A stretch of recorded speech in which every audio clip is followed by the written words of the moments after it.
بسم الله الرحمن الرحيم الحمد لله وحده وصلى الله وسلم على من لا نبي بعده وعلى آله وصحبه وسلم. My beloved brothers, my dearest sisters, we heard a beautiful melodious recital of our Imam from Morocco and the other Imam from Burkina Faso.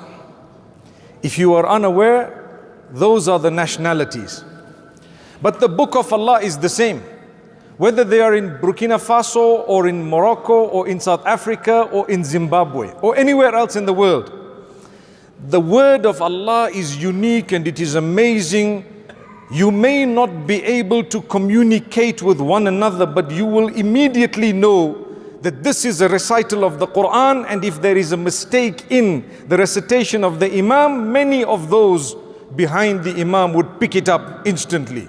That's a miracle of the Quran. إِنَّا نَحْنُ نَزَّلْنَا الذِّكْرَ وَإِنَّا لَهُ لَحَافِظُونَ. We have revealed this revelation and we shall protect it, we shall look after it. There are so many ways of looking after the Quran. I want to highlight one before I continue.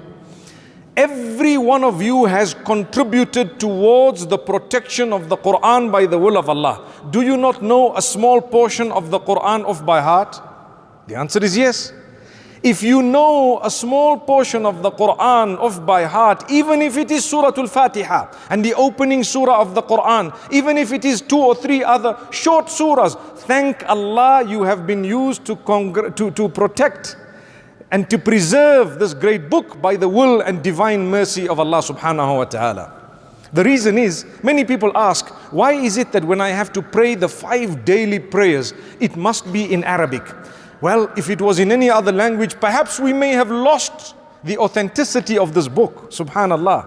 Allah says, don't adjust the book in order to suit you, but adjust yourself in order to suit the book. Subhanallah.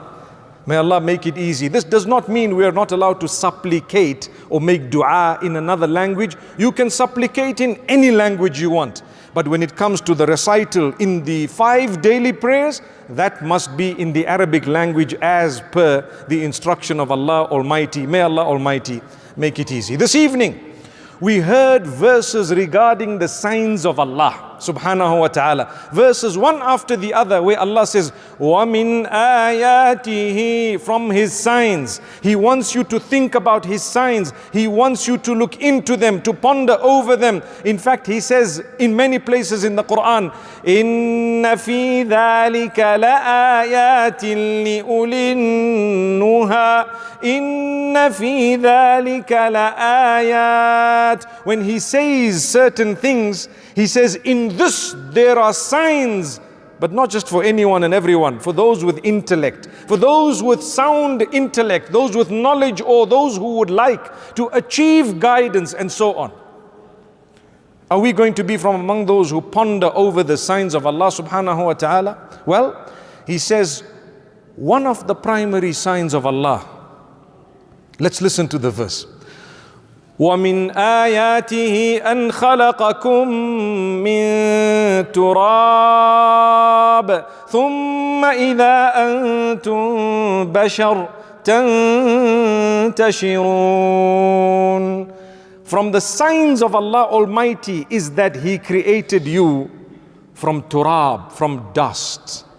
All of you are from the same source, and then He caused you to disperse all over the world, everywhere. But if you ponder over His signs, you are from one source. I remember speaking to a man who said, I don't believe I come from Adam. I don't believe I come from Eve, meaning Hawa, may peace be on them. We believe that we are from Adam and Eve. A man tells me, I don't believe we are from Adam. I said, well, where do you believe you are from? He says, well, we just came about. I said, well, I want to tell you, if you believe you came about, according to you, everyone else is from the same source. That much he had to agree. He had to agree that even if they say that we don't believe that we are from Adam, they would still believe we are from somewhere, which is exactly the same source. And on top of that, they would acknowledge that we are reproducing between us. How come if one person, this is something amazing, if one person came out naturally from somewhere and suddenly appeared, why did that not happen 3 or 4 times? How come it only happened once? Surely if that was nature that caused it, nature would cause it a few more times. But it hasn't. It goes to show there is something flawed about it. We come from Adam, my brothers and sisters. Allah says, وَمِنْ آيَاتِهِ أَنْ خَلَقَ لَكُم مِّنْ أَنفُسِكُمْ أَزْوَاجًا لِتَسْكُنُوا إِلَيْهَا. From the signs of Allah is that He created for you from amongst you your spouses in order that you achieve comfort from them. And He has immediately, as soon as you get married, Allah says there is a special mawadda and rahmah that He puts. There is a special love and mercy between you that He puts. That's Allah subhanahu wa ta'ala.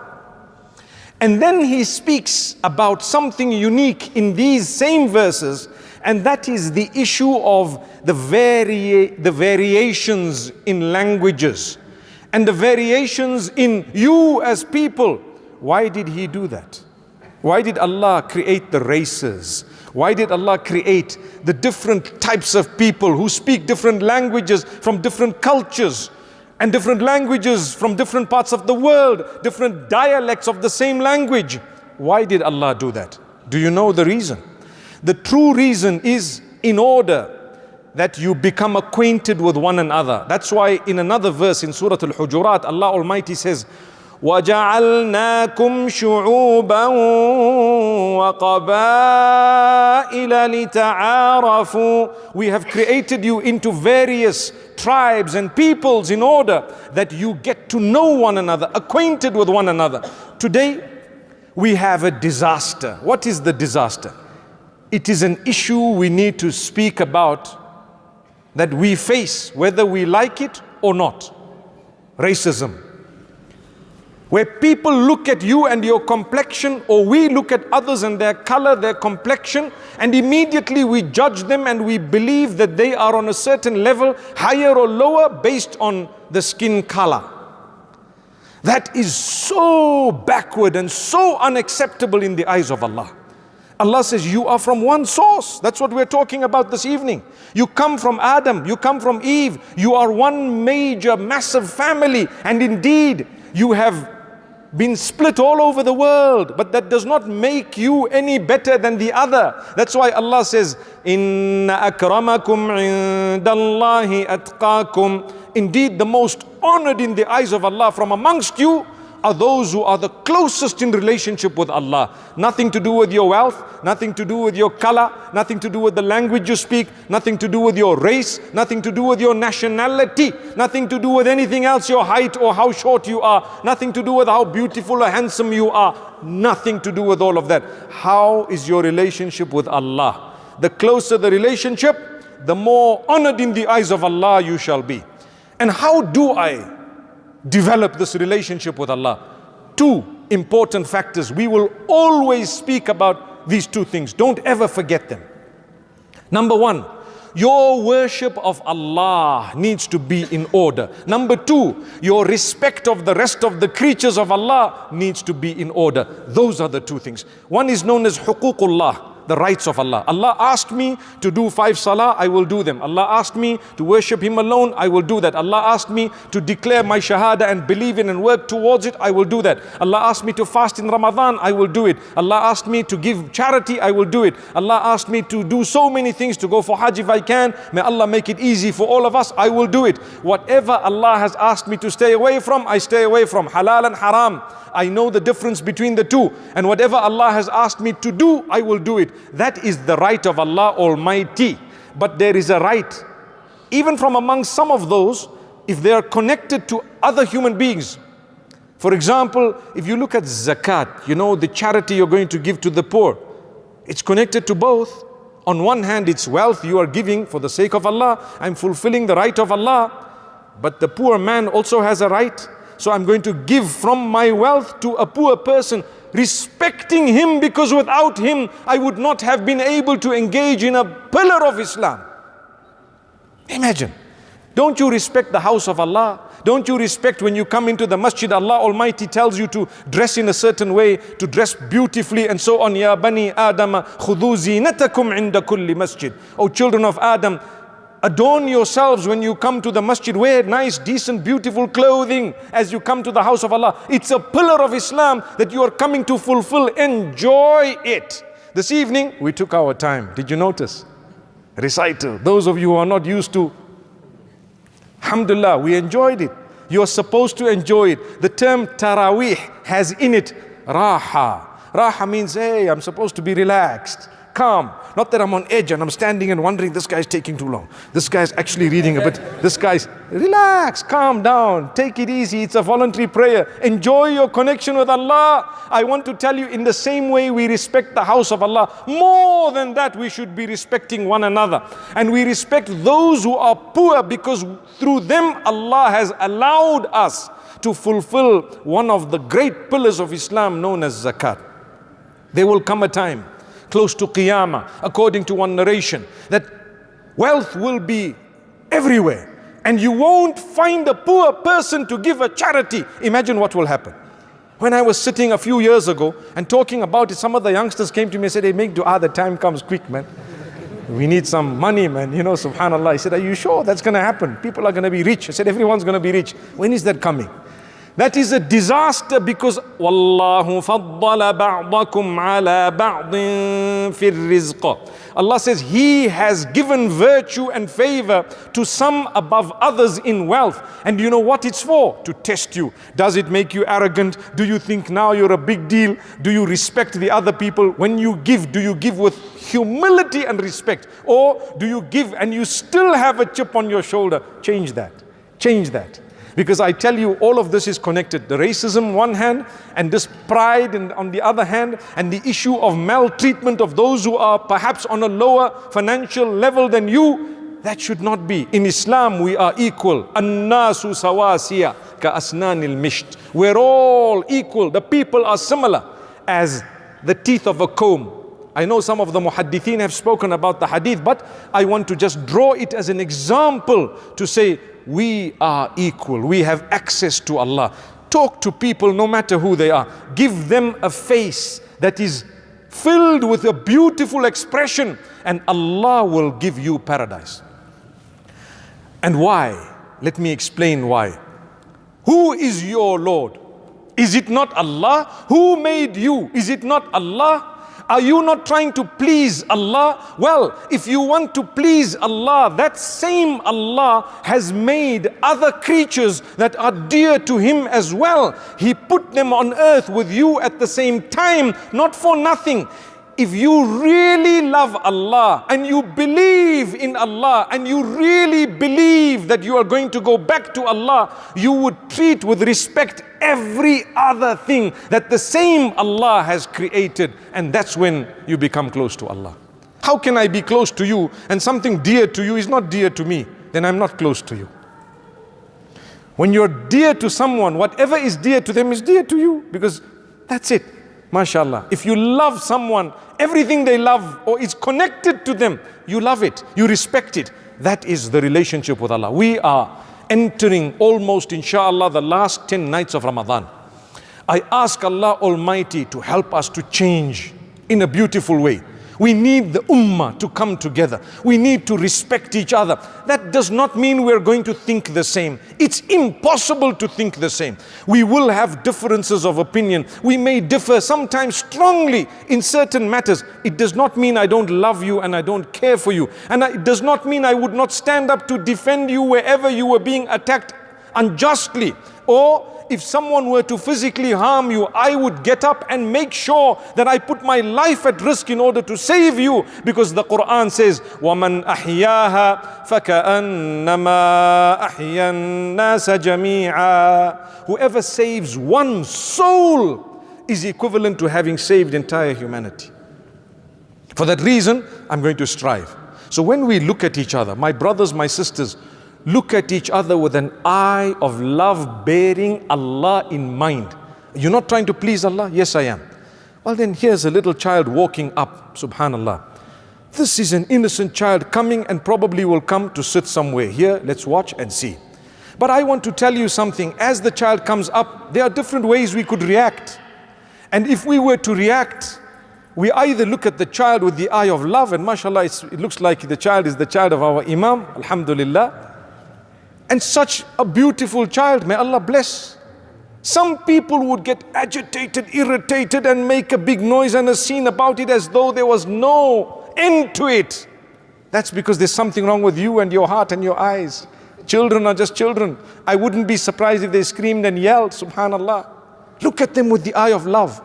At the time of the Prophet ﷺ, he used to shorten his prayer sometimes when there was noise of children in the background. And nowadays you have masjids that say no children allowed. You seen that?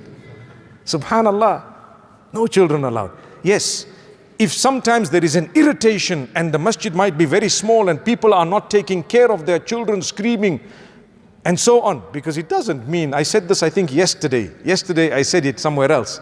I was in Medina Munawwara yesterday, and I remember saying that if, for example, the child is crying, it does not mean, mashallah, if you are the mother or the father, do something about it, because it doesn't mean now that the Prophet ﷺ said, you know what, let him cry, it's okay, let him cry. In fact, pinch him a bit more, let him scream a little bit, the Imam will at least, finish his salah. No. Do not take advantage of the rules, but at the same time, enjoy it. Look at each other with love. That's my child, it could be yours. Empower them, give them a greeting. The Prophet ﷺ used to spend a moment to greet the children. Do you know why? He made from them men who led the ummah. That's what happened. You look at the child and you tell yourself, this child tomorrow is going to be something. Why? We all gave importance to the child. But the minute you say, hey, get out, and so on, you belittle them. They have they subhanallah, they begin to worry about themselves and about you, and they start shaking. Who's going to lead the ummah here? Are you really concerned about the future and the ummah and humanity at large? Look at the globe. People say there's hopelessness, there's so much negativity, there's so much of problem, there's disease. We agree, but there is hope in Allah. There is hope in Allah. Are we not in the masjid? Has Allah not chosen us to come here and put our heads on the ground for His sake? Wallahi, my brothers, my sisters, if you have come in, or if you have put your head on the ground for the sake of Allah, it is only by the acceptance of Allah that you have done that. It's not anything else. When Allah wants you to come, you will come. I promise you, if Allah does not want you, you are no way going to come. There is no chance. No chance. That's why we say make an effort. Make an effort and thank Allah that He accepted your effort. When Allah is obeyed, He is obeyed by His permission. When Allah is disobeyed, He is disobeyed by His knowledge. Allah knows you disobeyed. And when you obeyed, Allah allowed you to do it. MashaAllah. May Allah Almighty grant us goodness. I have absolutely loved this evening. We are here in this beautiful Nizam Masjid in Midrand. We ask Allah subhanahu wa ta'ala to grant acceptance to this wonderful place. And subhanallah, the number of brothers and sisters who have come here this evening is indeed sign that the ummah is alive. I tell you why. We are going to start the last 10 nights, inshallah, more seriously than we took the first 20. By the will of Allah. This may be our last Ramadan. Is something going to change in you, my brothers and sisters? As we walk out of this masjid, ponder over what we said today. The issue of racism. Don't ever look at someone who's a different complexion or color and think to yourself, that person is low in any way, shape or form, because then you have just dropped yourself lower than them. It is something we need to think about. Respect people. Talk to them, greet them, offer them something that Allah has given you, and Allah Almighty will bless you in 1,000,001 ways. May Allah Almighty grant us goodness, and may Allah Almighty accept all our fasting and all our standing in salah, and may Allah Almighty use us to bring the ummah together and to respect one another even with our differences, and may Allah Almighty grant us the best of this world and the next. أقول قولي هذا وصلى الله وسلم وبارك على نبينا محمد سبحان الله وبحمده سبحانك اللهم وبحمدك نشهد أن لا إله إلا أنت نستغفرك ونتوب إليك.